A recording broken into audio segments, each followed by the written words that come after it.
30 साला food delivery worker लियाओ जी मैंग हाल ही में Forbes China के सरवरक पर नुमाया हुई हैं। रवां साल के आगाज में उन्हें कौमी मिसाली कारकुन के एजाज से नवाजा गया है, जो फूड डिलीवरी के शोबे में किसी खातून को पहली बार मिला है।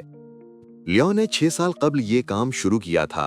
उनका कहना है कि तवील औकाते कार और मुश्किल हालात के बावजूद ये पेशा उन्हें खुशी देता है।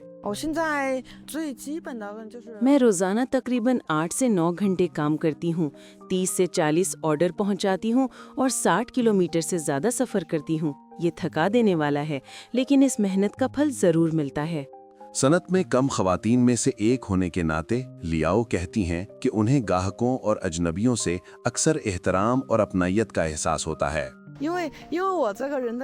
मैं खुशमिजाज और पुरजोश इंसान हूँ। जब इतने सारे घरों को मेरी ज़रूरत होती है तो मुझे अपनी अहमियत का एहसास होता है। लियाओ अपने रोज़मर्रा के काम और ज़िंदगी के लम्हात सोशल मीडिया पर शेयर करती हैं ताकि दूसरे लोग भी अपने काम में मानी तलाश कर सकें।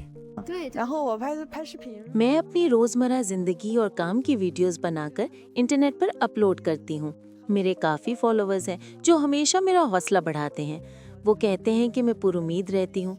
जब वो मेरी वीडियोस देखते हैं तो खुश हो जाते हैं और मैं भी अपनी ज़िंदगी के खूबसूरत लम्हात उनके साथ बांटकर खुशी महसूस करती हूँ। फारिग वक्त में लियाओ अपनी कम्युनिटी में रज़ाकाराना खिदमात अंजाम देती हैं और बुजुर्ग शहरियों से मुलाकात करती हैं।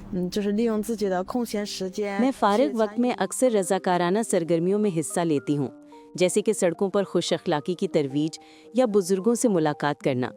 ये तजुर्बात मेरी ज़िंदगी में मानवियत पैदा करते हैं। लियाओ चाहती हैं कि वो इन शहरी सवारों में से एक बने जो लोगों को न सिर्फ सहूलत बल्कि खुशी भी पहुंचाते हैं। बतौर औरत हमें अपनी जिंदगी के फैसले खुद करने चाहिए। हमें दिलेर होकर अपने ख्वाबों का पीछा करना चाहिए।